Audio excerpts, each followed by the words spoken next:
medyo masama ang pakiramdam ng inyong technician ngayon, pero pasok pa rin. Meron kasi tayong maraming customer nag-aantay sa akin, kaya kailangan natin puntahan. Yan ba, nandito na ako ngayon sa Binangonan. Punta ako ng Tatala, magkakapon ako doon.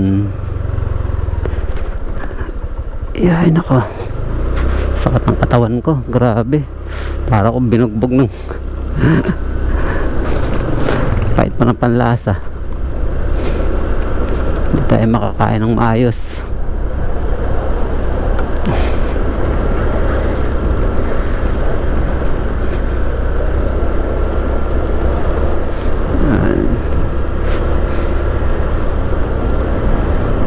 Biyahe lang tayo, biyahe ng biyahe.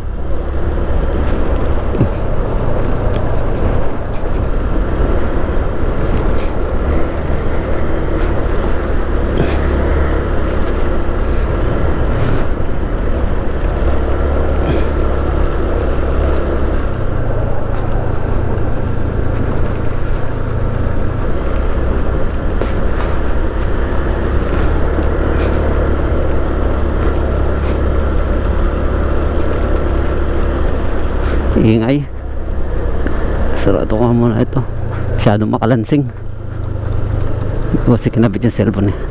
Ilak muna natin para hindi siya mag-ingay.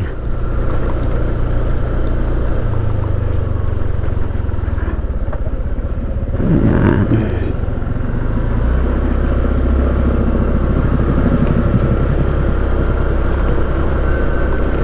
Tayo sa Grand muna ako.